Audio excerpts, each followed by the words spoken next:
We have two more talks in this session before lunch. First talk is by Marco Gaboardi, and he's presenting on PSI, a privacy data sharing interface. Thank you. Hi, everybody.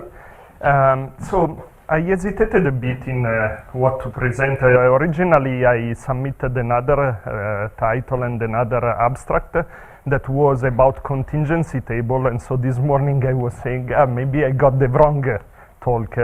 But then I decided to change and present this other work for a couple of reasons.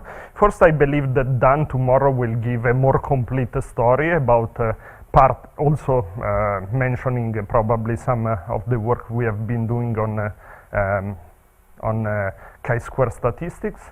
And the second reason is that so sometime also during this semester I heard a bit of negativity towards differential privacy, and so I would like to spend some more positive words towards differential privacy, and in particular presenting an application of differential privacy that has been developed at Harvard University. So I'm not currently at Harvard, I'm at the University at Buffalo, but the reason why I didn't put my name on the first slide is because this is a big effort of several people.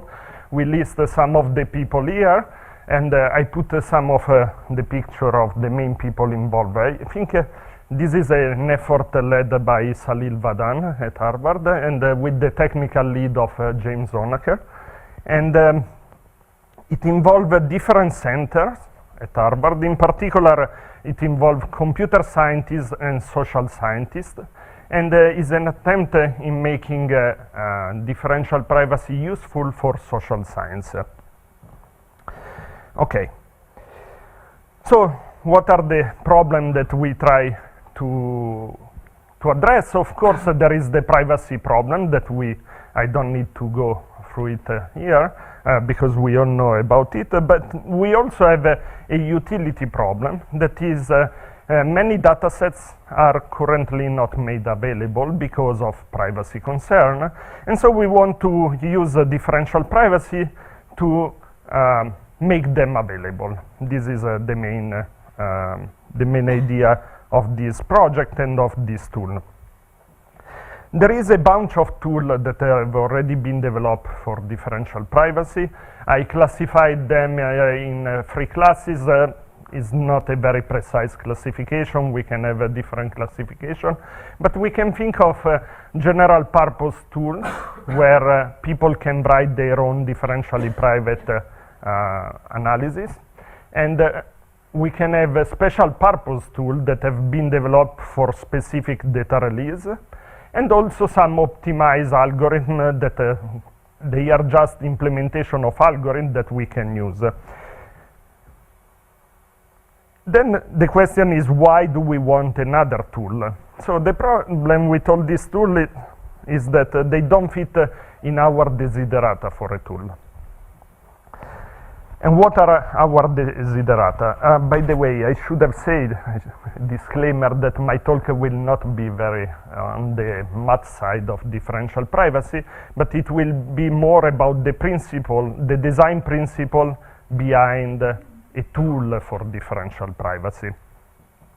So mainly what I will discuss are these design principles, starting from our desiderata, which are, we want a tool that is accessible by non-expert. We don't need to have work for years on differential privacy to use this tool. We wanted this to be general, to be usable in different situations, and we also want to have a workflow compatibility. Let me detail a bit more on this. So our solution is try to provide accessibility via an interface which help a user to take informed decision. The generality, we address this by integrating this interface with some data repository infrastructure, and I will show an example later. And actually, this is one of the main motivation for our work. There exists already some data depository infrastructure, and we want to integrate our tool with them. And then workflow compatibility, what I mean is that we would like people that already use this infrastructure to be able to use the same tool, but using also our interface. And the reason why we believe differential privacy is a good solution for this problem is that differential privacy works very well in some situations. We know this. There are situations where yet doesn't work so well, but maybe they are not the one we need to address here. And the good thing that we can do with differential privacy is to make the access as wide as possible. We can address the public. We can use differential privacy to really release our data. And the main goal of this tool, as I was saying before, is when we have data that is currently not available. So to use differential privacy to make this data available. And in particular, what I mean by making this data available is to make available for exploratory analysis. And I will try to give you an idea of what I mean better in my talk. And what I would like to pass to the audience is that this is the positivity. We have data that now is not available, and we can give something to explore. And so we have just a gain in utility. Often differential privacy is considered as to limit utility, but here we want to explore more utility in this sense. Okay, so what is the kind of setting we are looking at? So we have these data repository infrastructures, and in particular I'm referring to the Dataverse infrastructure, and I will show you later an example. That in a very rough schematization, we can give open access or restricted access to some data, depending on if the data contains some sensitive information or non-sensitive information, and many other reasons. And it also provides some tool for data exploration, and usually a user can either access the open data or apply for some via some authorization process and get access to the private data. The idea is to provide a third way of accessing this data via our interface, which is through differential privacy, provides some exploratory analysis for the private data.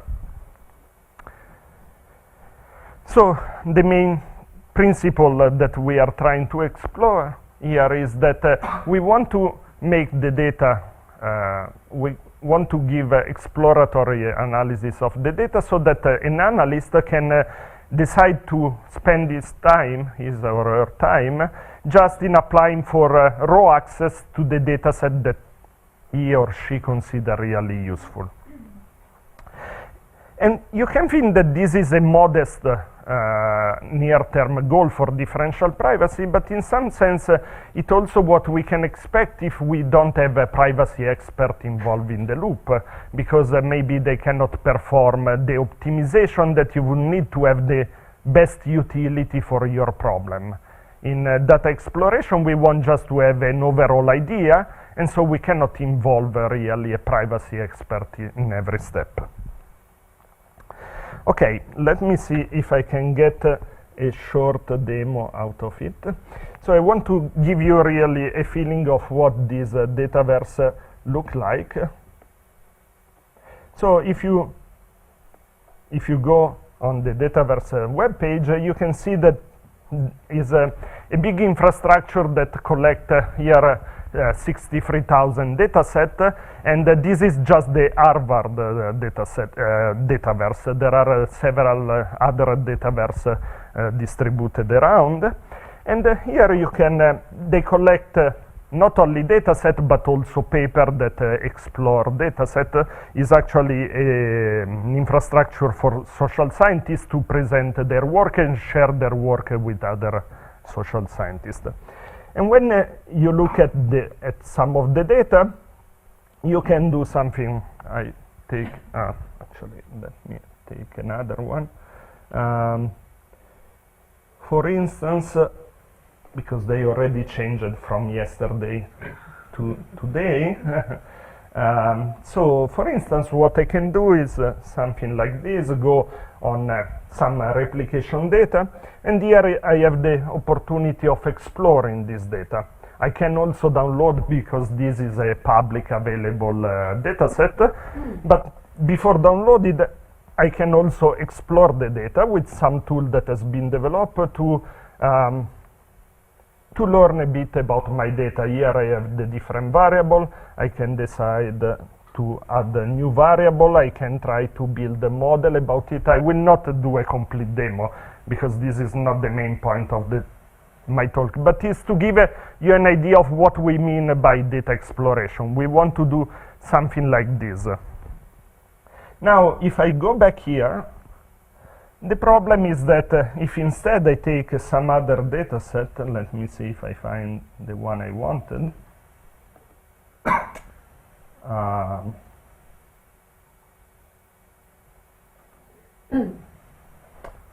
Let's see if I'm lucky. Okay, I cannot find the one I saw yesterday, but let's see, I'm going, no. Okay, this has no data. I don't want a replication data.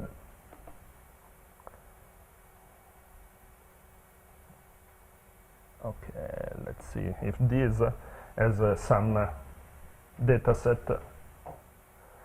Okay, yes, like this.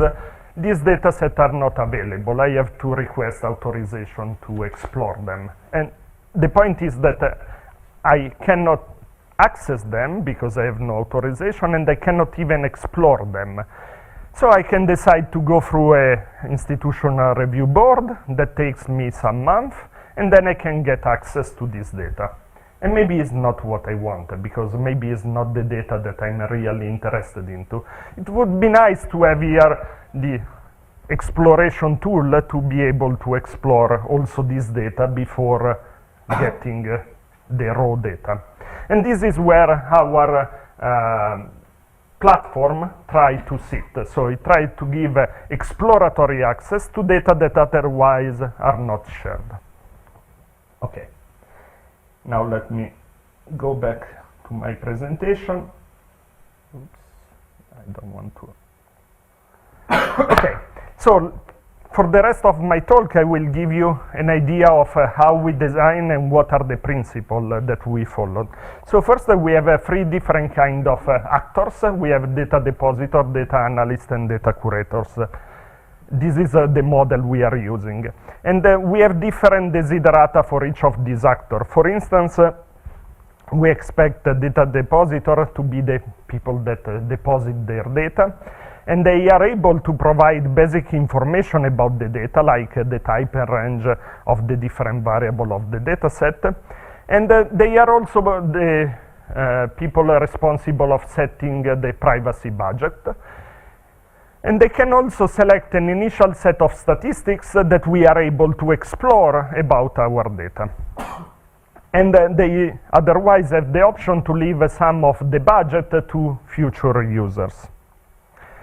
What we expect is that they have no expertise in differential privacy, computer science, or statistics, but they need to be able anyway to take some of the informed decision that they need to take. And then they are expected to be trusted, that they maybe have also some legal responsibility to follow the instructions. Data curator are the one that maintain the platform, so they are the one in charge of dealing with the more technical aspect of our platform. And again, we don't expect to have too many expertise. We just expect to have a moderate expertise in ITs and just a modest background in differential privacy. This is because we want the platform to be extensible with new analysis, new algorithm. So they need to understand, or they need to be able to consult a privacy expert that certify whether the analysis is okay or not. But the point is that we expect them to be few in number, and so we cannot expect them to be involved in the actual exploration. Finally, the data analysts are the one, like what I did before, that they want to perform some data exploration of the sensitive data. And what they will have access to is some tool like the one I showed before that report some of the statistics selected by the data depositor. And in the future, we also we also want to allow them to do some of their own queries on the data, having a budget on their own. And I will detail a bit the budget later. But we can think about two kinds of data analysts. The one that are completely untrusted, like the general public, or semi-trusted ones, like we know that they have access already to the dataverse and we know who they are, and so we can assume that they will have, we can give them less requirement in terms of budget. Okay. I said that we don't expect expertise, and the reason is that we have also developed some material, some pedagogical material that come with the tool that we will integrate well in the tool. And this pedagogical material try to explain the technical terminology to people that are not expert in differential privacy or computer science or statistics. So we try to reduce the knowledge at a minimum. One of the main points of our interface is the budget interface, which is the tool that helps the actor to choose the budget for their statistics, and in particular exposed budgeting implication on the accuracy of the data analysis. So here is an example of our budget interface. This is the last version, and it will maybe change also again in the future, but the idea is that is an interface that provides access to a particular dataset that you can select from Dataverse, and you can have a different different variable on the left, and you can select the statistic that you want to release. For instance, in this case, I want to release the mean and the quantiles for this variable, and then the interface will give me some information about differential privacy. First, we can set the parameter that are set by, let me see, the parameter epsilon and delta that are set by the data depositor, and then we can have the epsilon for each different statistics, and also we provide information on the accuracy that we can achieve on these statistics. In this way, we expect the user to be able to take informed decision of which kind of analysis to perform.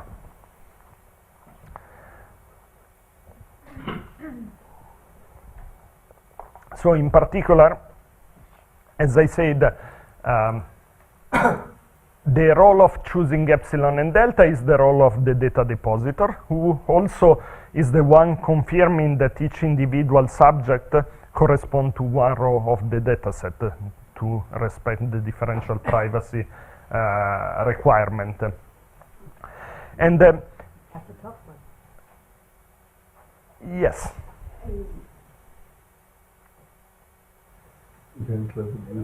Is the document currently available? I've seen drafts. Is a final document available? The document, you mean the... Explaining the pedagogical document. Not yet, in a couple of weeks. Okay. Sorry. It's so important that you're doing it. Yeah, we miss some part, so I think in a couple of weeks can be made available. So in particular, yes, this document explains also the meaning of the parameter. I don't need to go again through the role of delta and epsilon, but what I want to point out is that actually we explain the epsilon in a manner that is very similar to the talk this morning by presenting a table of how the probability can change when I opt in and opt out of the study, with some baseline and how the value of epsilon can change this. Again, this because we want to leave the user to choose their own value of epsilon, but we want to give some guideline. So one of the key points of the design on the interface is to try to expose the trade-off between privacy and utility, in the sense that the user can decide to set privacy parameter or utility parameter. And so our tool provides some confidence interval explaining the utility for each statistics. Another possibility that the user has is to confirm that the data correspond to some sample from a larger population, and in this case we can save on the parameter using the amplification lemma of differential privacy. One of the key tools that has been developed for this tool, one of the key theoretical tools that has been developed for this tool is the composition interface. And the composition interface is responsible of the budgeting among different statistics when we want to combine the different parameters. And in here is the formula that this optimal composition theorem gives us, that I will not go into it, but the idea is that this is the best that we can do when we are in a non-interactive setting. So if the data depositor P call is statistics, then we can save on the parameter with this equation here. One of the last things I want to say is about the budgeting among different actors. As I said, we assume different models depending if the data analysts are semi-trusted or completely untrusted. So in particular, if they are semi-trusted, we are assuming that we can assign the same budget to them, while if they are untrusted, we have to split the budget among them. The kind of statistics that we have identified so far that we want to give to the user are some univariate descriptive statistics like mean, quantile, as you saw before, but we want also some statistical estimator for inference. And this, I should say, that is more a work in progress. For the moment, we have only some of these partially implemented. We don't have all of them implemented. And another feature that is again connected to the talk this morning is also we provide a way to specify some pre-processing transformation. In particular, we can allow transformation for creating new feature out of the existing one. And for doing this, we have developed again some tool that is part of the overall interface. And just to stress again, the kind of statistics that we have selected are to be integrated with this tool that I showed you before, that are already available on the platform. Our tool is not only oriented to this platform, but this is the first goal. So in general, we can think that can be used in other situations, but for the moment, we focus on this particular application. I will skip the architecture of the tool because I don't think there is anything very important to mention there for this audience. But let me spend just a little about my last 2 minutes on the security. So several of the tools that have been developed for differential privacy has also been shown to have been attacked by some security they have been identified, security vulnerabilities have been identifying them. So we have tried also to address this problem. And one of the reasons why PSI has a limited extensibility is to limit some class of attack. If we have the user to submit any possible code, then this becomes very difficult to control. If I can submit an R package to run my differentially private analysis, I can do a lot of attacks. So this is one of the reasons why the extensibility is limited. On the other hand, we have this language for variable transformation, this pre-processing, that can help to to increase the extensibility somehow of the tool. And also we have integrated protection mechanism against some of the known attacks. The main point where we are now is that we are at the evaluation phase. So what we are trying to do is to evaluate our tool using replications, even if this is a more ambitious goal than what we have, because we are only interested in data exploration. And by replication, I mean try to obtain the same result we would obtain on the raw data using our statistics, or at least the same conclusion. And what is more interesting, and we aim for this summer, is an evaluation with actual users to see how they can use our analysis. And I think I'm done.